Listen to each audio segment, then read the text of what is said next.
Okay, let's jump right into this. We are diving into an incredibly fascinating explainer today, based on a source account titled The Mercy of the Olympic Wilds. It's about this absolute wild, mind-bending event that went down just recently in April 2026, deep in the misty, ancient woods of the Olympic Peninsula.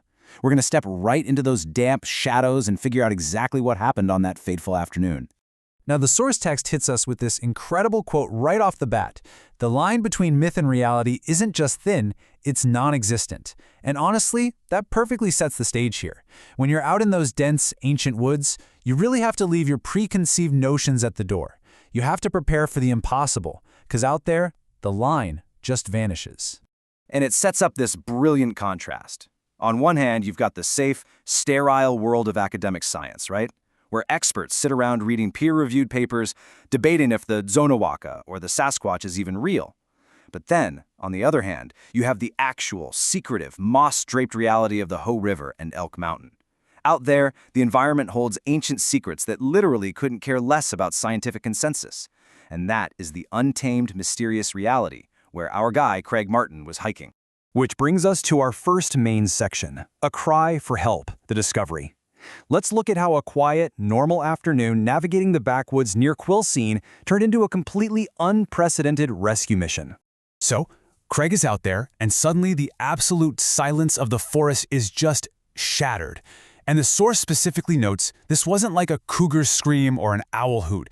It sounded hauntingly like a human child in pure distress. Craig's protective instincts kick in instantly. He crashes through the dense underbrush to find the source.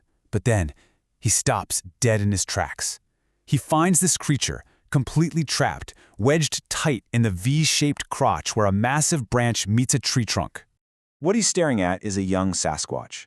I mean, he's face to face with a creature that completely defies all logic. Its leg is visibly pinned and broken, and its face is just contorted in this very human expression of agony. And in that split second, Craig had a choice. But instead of giving in to fear, he chose empathy. The creature offered absolutely zero resistance as Craig used every single ounce of his strength to physically pry it out of the timber. Okay, moving on to the next part of our explainer. The garage clinic, treating the unknown. Craig knows these Olympic woods, and he knows the predators out there. Leaving an injured animal behind is a guaranteed death sentence. But getting it to safety, that was brutally demanding. Let's look at this timeline.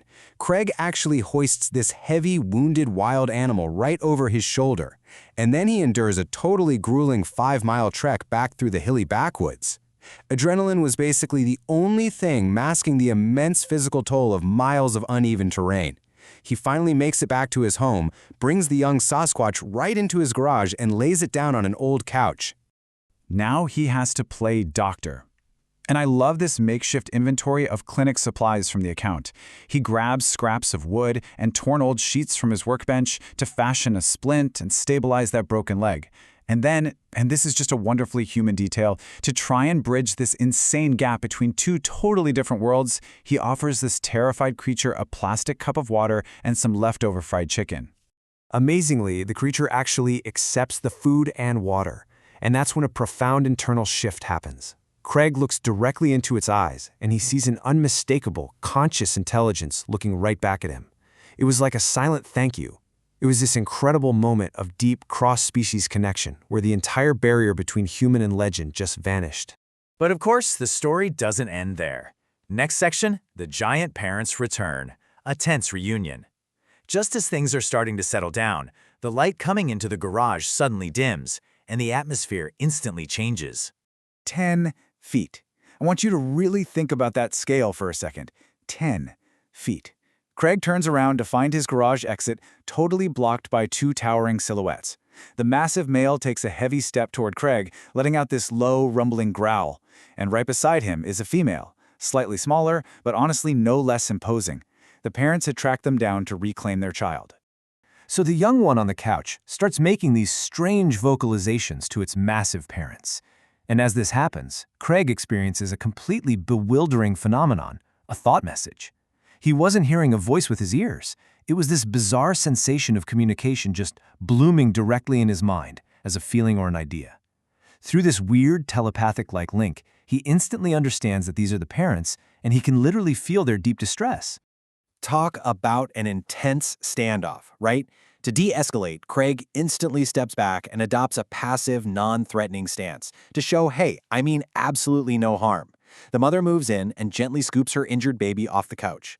But here's the wild part. Before turning to leave, the colossal 10-foot male pauses, looks Craig dead in the eye, and makes a series of deliberate hand signs. It's this stunning final attempt at direct communication. Wow. Okay, moving to our final section, a changed perspective. The final wave. Craig follows the trio out into the yard and watches them approach the edge of the dense forest. Right at the edge of the tree line, they stop. The massive male, the mother, the young one. They all turn back toward Craig. And then, in this completely surreal, movie-like moment of genuine connection, all three towering figures lift their arms in a unified wave. No way, right?